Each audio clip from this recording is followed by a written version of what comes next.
नमस्कार दोस्तों, स्वागत है आप सभी का मेरे YouTube channel mind study point पे। दोस्तों आज के इस वीडियो में हम लोग बात करेंगे MBA second semester business communication का असाइनमेंट के ऊपर। ये अप्रैल साइकिल का असाइनमेंट है। ये उन लोगों के लिए है जिन लोगों को बैकलॉग मिल चुका है या फिर जिन्होंने सबमिट नहीं किया था अपने लास्ट साइकिल में असाइनमेंट, या फिर जिनको कॉपी केस मिल चुका है, उनके लिए ये असाइनमेंट है। तो ये आप लोग वीडियो को लास्ट तक जरूर देखिएगा और आपके और भी अगर कुछ फ्रेंड्स होंगे तो उनको भी ये वीडियो ज़रूर से ज़रूर शेयर कीजिएगा। आपके जो रिसेंट अभी एनरोल किए हैं अपने नए सेमेस्टर्स में, उनके लिए अभी तक असाइनमेंट आया नहीं है। जब तक आपका क्लास स्टार्ट नहीं होगा तब तक आपका असाइनमेंट नहीं आएगा। आपका क्लास स्टार्ट होने के बाद आपको एक नया असाइनमेंट देखने को मिलेगा। तो ये बस उन्हीं लोगों के लिए जिनका असाइनमेंट में कॉपी केस, बैकलॉग या फिर छूट गया था, मिस हो गया था, उनके लिए है। तो दोस्तों वीडियो में शुरू करने से पहले मैं आप सभी को NMIMS के कुछ गाइडलाइन बता देना चाहता हूँ जो NMIMS की तरफ से आया है। पहला तो ये कि आप अपना असाइनमेंट किसी को भी शेयर मत कीजिए। आपको अपना असाइनमेंट 0% कॉपी फ्री बनाना है। आपका असाइनमेंट में 1% का भी कॉपी आता है तो आपको कॉपी केस का इशू फेस करने को मिल सकता है। आप अपने असाइनमेंट में अगर किसी तरह का पिक्चर यूज़ कर रहे हो तो वो नॉन कॉपीराइट होना चाहिए, और लिंक शेयर कर रहे हो तो वो करना बंद कर दीजिए। लिंक शेयर बिल्कुल भी मत कीजिए। अब बात करें कि आप अपने असाइनमेंट को स्कोर किस तरीके से करोगे, अच्छा नंबर का स्कोर कैसे करना है। तो आपको असाइनमेंट को थोड़ा सा डेकोरेट करना होगा, प्रेजेंट अच्छा करना होगा। वैसे तो आपके क्वेश्चन पेपर में बता दिया गया कि आपको कौन से फॉन्ट्स यूज़ करने हैं। वैसे जो फॉन्ट्स है वो है एरियल या फिर टाइम्स न्यू रोमन, और जिनका फॉन्ट साइज 12 होना चाहिए। और दूसरे इसके अलावा दूसरा कोई फॉन्ट यूज़ मत कीजिए, वो कंसिडर नहीं होता है। और उसके बाद कि आपको अपना असाइनमेंट जो बना रहे हो उस सेंटेंस के बीच का जो गैप है 1.5 का रखिए तो अच्छा लगेगा देखने में। और साथ में अगर किसी सेंटेंस को आप हाईलाइट कर रहे हो तो वो सिर्फ बोल्ड ही कीजिएगा, किसी तरह का कलर यूज़ मत कीजिएगा। अब बात करें कि अपने प्रेजेंटेशन को, अपने असाइनमेंट को अच्छा से प्रेजेंट कैसे करें, तो उसके लिए आपको एक पैटर्न यूज़ करना होगा, आंसर पैटर्न, जो होता है इंट्रोडक्शन, बॉडी एंड कॉन्सेप्ट और कंक्लूजन का। अगर आप लोग थ्योरी पेपर दे रहे हो तो ये 3 चीज़ आपको पॉइंट बना कर लिखने हैं अपने आंसर्स में। और अगर न्यूमेरिकल दे रहे हो तो न्यूमेरिकल में इंट्रोडक्शन, कैलकुलेशन और कंक्लूजन, इन 3 पार्ट्स में आपको आंसर्स अपने लिखने हैं। अब बात करें कि क्वेश्चन नंबर 1 और क्वेश्चन नंबर 2 में 1000 वर्ड्स होते हैं, और क्वेश्चन नंबर 3 AB में 500 ईच वर्ड्स लिमिट होते हैं।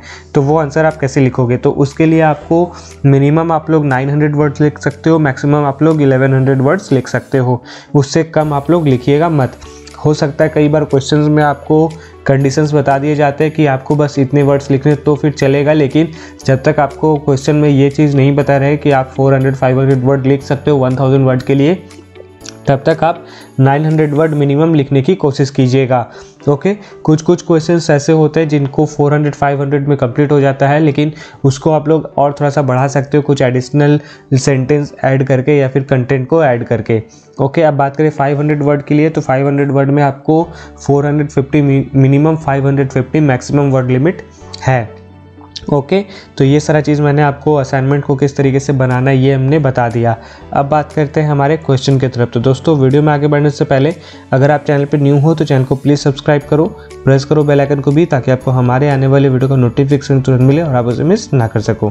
तो बढ़ते आज का मेरे टॉपिक की तरफ। तो चलिए आज कुछ नया सीख लेते हैं।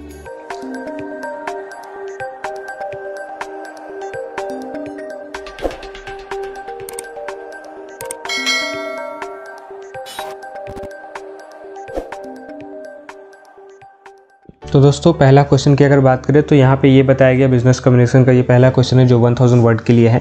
You work in the IT industry, आप एक IT इंडस्ट्री में काम करते हो। You have recently developed a mobile phone application which you have started offering to your clients. आपने एक मोबाइल एप्लीकेशन डेवलप किया एक नया रिसेंटली, और वो आपने उस एप्लीकेशन को अपने क्लाइंट्स को ऑफ़र करना स्टार्ट कर दिया है।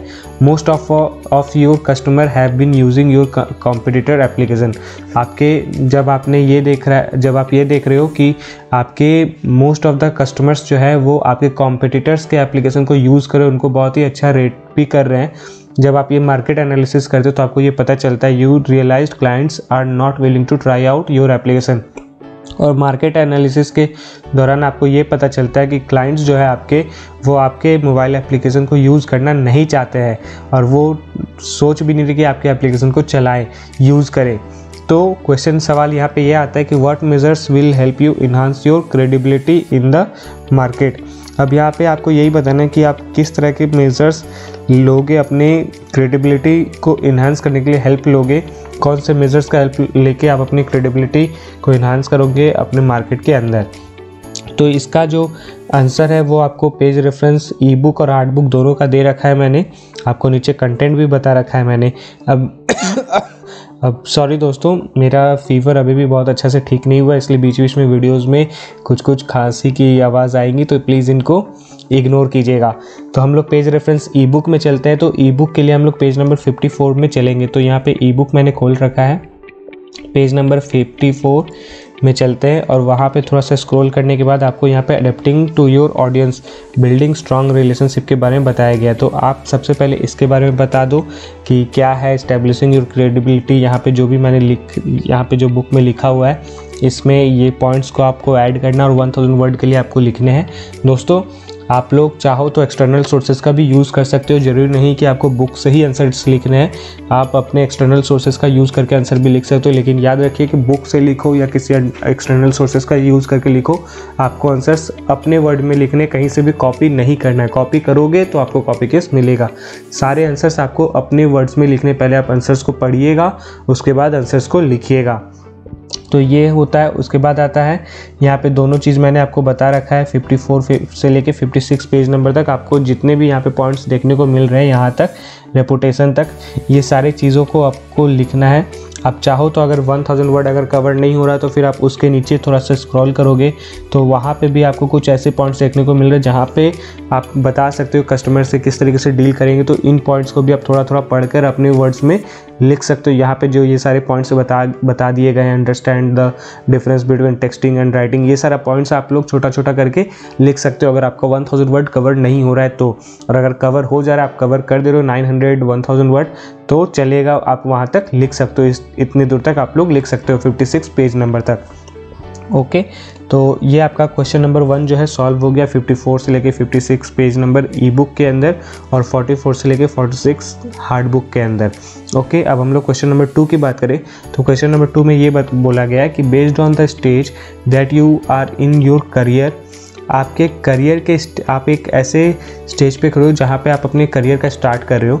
तो आपको यहाँ पे ये बोला गया कि प्रिपेयर अ क्रोनोलॉजिकल और functional resume for a position in your dream company.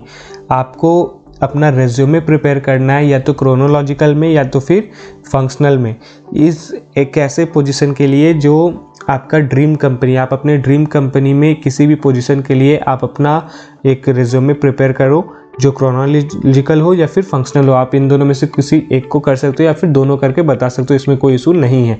अगर आपके पास वर्ड लिमिट है 1000 वर्ड के लिए तो आप दोनों बना सकते हो और अगर नहीं है तो आप किसी एक को बनाओ। You need to create your resume in any one format. यहाँ पे वैसे बता दिया कि सिर्फ एक ही फॉर्मेट में आपको बनाना है, या तो क्रोनोलॉजिकल या फिर functional, properly justifying your choice. आपके जस्टिफाइंग आपके चॉइस के अनुसार आपको एक रिज्यूमे बनाना है। तो दोस्तों हम लोग सभी जानते हैं रिज्यूमे कैसे बनाया जाता है कि नाम आएगा, उसमें एड्रेस आएगा, phone number, contact details, result वगैरह ये सारा चीज़ आएगा। लेकिन रेज्यूमे बनाने का प्रोसेस क्या होता है वो हम लोग आज तक नहीं जाने, बेसिकली बहुत कोई नहीं जानता है कि इसका असल में प्रोसेस कैसे होता है, किस तरीके से हम लोग उसे बनाते हैं। तो इस वीडियो में इस बुक के अंदर आपको रेज्यूमे बनाने का प्रोसेस भी बताया जाएगा और आपको वही चीज़ लिखना है। तो यहाँ पे मैंने पेज रेफरेंस दे रखा है 353 से लेकर 366 तक का पेज नंबर, जो आपको कंटेंट भी दिया रखे कि आपको क्या क्या कंटेंट्स उसके अंदर लिखने हैं 1000 वर्ड के लिए, और साथ में आपको एक अपना रेज्यूमे भी बनाकर दिखाना है। तो सबसे पहले चलते 353 पेज के अंदर। तो 353 पेज में जब हम लोग आते तो यहाँ पे मैंने पहले सोचा कि आपको डायरेक्टली वो पोर्शन ही आपको लिखवा दूँ कि वो जो मेन कंटेंट है ऑप्शनल, ऑर्गेनाइजेशनल का और क्रोनोलॉजिकल का और जो फंक्शनल का है वो दोनों ही पॉइंट लिखवा दे। लेकिन फिर मैंने सोचा कि नहीं, आपको थोड़ा सा अच्छे से डिटेल्स में लिखवाते हैं आंसर, ताकि आपका जो नंबर मिले वो अच्छा मिले रिजल्ट में, असाइनमेंट में आपको जो नंबर अच्छा सा मिले। इसलिए तो मैंने आपको ये सजेस्ट कर रहा हूँ कि आप प्लानिंग योर रेज्यूमे से स्टार्ट करोगे, पहले इसे पढ़ोगे कि क्या क्या इस में लिखा हुआ है, फिर उसको पढ़कर अपने वर्ड्स में लिखने की कोशिश करोगे। ये लिखने के बाद आपको 355 पेज नंबर पे आना है। आप लोग इस चार्ट को भी पढ़ सकते हो। इस चार्ट को पढ़ने के बाद भी आपको समझ में आ जाएगा कि आपको क्या क्या चीज़ें इंक्लूड करनी है अपने रेज्यूमे के अंदर। तो फिर 355 पेज में आने के बाद आपको यहाँ पे देखने को मिलेगा organizing your resume around your strength, जहाँ पे आपको क्रोनोलॉजिकल रिज्यूमे और फंक्शनल रिज्यूमे और कॉम्बिनेशन रिज्यूमे के बारे में बताया गया है। तो आप लोग इन दोनों के बारे में डिटेल्स में लिखिएगा, अच्छे से पढ़ने के बाद अच्छे से डिटेल्स में लिखिए और साथ में कॉम्बिनेशन रिज्यूमे के बारे में भी लिखिएगा, लेकिन इसको थोड़ा सा शॉर्ट करके भी लिख सकते हो। और वहाँ पे इन दोनों को लिखने के बाद आपको कोई एक को चूज़ करके अपने हिसाब से अपना रेज्यूमे बनाना है और उसके बारे में बताना है। तो उसके लिए आपको नीचे थोड़ा सा आना है और वहाँ पे आपको जो एड्रेसिंग एरियाज़ ऑफ कंसर्न है, ये सारी चीज़ों में इन सारे पॉइंट्स में बताया गया कि आपको अगर एक्सपीरियंस हो तो क्या लिखना है, फ्रेशर हो तो क्या लिखना है, ये सारे पॉइंट्स के बारे में भी बताया गया। तो इनको पढ़ने के बाद आपको अपने आंसर्स को लिखना है। फिर राइटिंग योर रिज्यूमे में आना है, जहाँ पे आपको उसके कुछ पॉइंट्स बताए गए हैं कि आप ये सारे पॉइंट्स ऐसे ऐसे करके लिख सकते हो। तो इसको पढ़िए और इसके पढ़ने के बाद इसने जो जो स्टेप्स दिए उसी स्टेप्स पे आपको अपना रिज्यूमे बनाना भी है। Okay, keeping your resume honest, क्या क्या लिखना है उसके अंदर, ये सारा चीज़ आपको उसके अंदर स्टेप बाय स्टेप लिखना भी है। जो आपको मैंने यहाँ पे आपको बुक के अंदर ये जो स्टेप्स दिए गए हैं, एक एक पॉइंट्स जो दिया गया है, वो सारे पॉइंट्स को पढ़ना है, समझना है और उसके बाद अपने रिज्यूमे को लिखना है। आप लोग एग्जाम्पल के लिए थोड़ा सा स्क्रॉल करोगे, 366 पेज में जाओगे तो वहाँ पे 63 पेज में आपको यहाँ पे कुछ पॉइंट्स, एक डायग्राम भी दिया हुआ है एग्जाम्पल कि आपको किस तरीके से अपने रेज्यूमे को बनाना है, किस तरीके से आपका रेज्यूमे दिखेगा। ये सारा पॉइंट्स को आप लोग यूज़ करके भी लिख सकते हो। वहाँ पे पढ़कर आपको अपने हिसाब से आंसर्स को लिखना है, रेज्यूमे बनाना है। बाकी जो मैंने आपको बताया ऊपर में वो आपको उसी हिसाब से लिख लेना है। ओके, आप लोग एक्सटर्नल सोर्सेज का भी यूज़ कर सकते हो। 366 पेज में आपको यहाँ तक कंप्लीटिंग योर रिज्यूमे के बारे में भी लिखा गया है कि आप लोग के पास अगर टाइम है, मतलब कि वर्ड लिमिट है 1000 वर्ड के लिए, तो आप लोग इन सारे पॉइंट्स को भी इंक्लूड कर सकते हो। राइटिंग योर रिज्यूमे में क्या लिखना है, कैसे लिखना है, ये सारा चीज़ लिख सकते हो। और रिज्यूमे कोई एक ही बनाना है, एक ही फॉर्मेट का बनाना है, या तो क्रोनोलॉजिकल या तो फिर फंक्शनल, इन दोनों में से किसी एक को बनाना है। ओके, तो ये क्वेश्चन नंबर 2 हो गया। अब हम लोग क्वेश्चन नंबर 3 की बात करें तो क्वेश्चन नंबर 3A और B का यहाँ पे ये सवाल है, your credibility is affected by your attention to detail while completing business messages in view of the above statement. आपका क्रेडिबिलिटी इफेक्ट हो रहा है आपके अटेंशन से, जहाँ पे आपको ये बताएगा कि आपने एक बिजनेस मैसेजेस कंप्लीट किया है। कंप्लीटिंग जब आप अपने बिजनेस मैसेजेस को कंप्लीट कर रहे हो तो आपने कुछ क्रिएटिबिलिटी को इफेक्टेड देखा है। ठीक है, अब यहाँ पे ये क्वेश्चन ये आया है, highlight the importance of proof reading your documents with any 4 time tested techniques.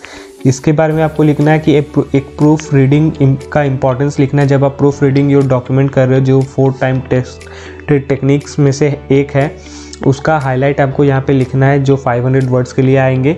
और फिर in order to make your content mobile friendly, what are the key aspects you need to focus on. और ये भी आपको बताना है कि आप अपना कंटेंट को मोबाइल फ्रेंडली बनाने के लिए कौन कौन से की एस्पेक्ट का यूज़ कर सकते हो, कौन कौन से एस्पेक्ट को आपको फोकस करना है। ये 2 क्वेश्चन आपको आंसर्स में लिखने हैं। तो इसका भी पेज रेफरेंस मैंने यहाँ पे दे रखा है 98 से 99 और 113 तक, और नीचे कंटेंट भी आपको मैंने बता रखा है। तो हम लोग चलते पेज नंबर 98 में।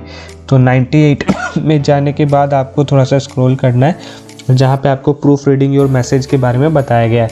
तो आपको इस पैसेज को पढ़ना है पूरा और इसे अपने वर्ड्स में भी लिखना है। और इसके अंदर कुछ 8 टेक्निक्स के बारे में बताया गया है।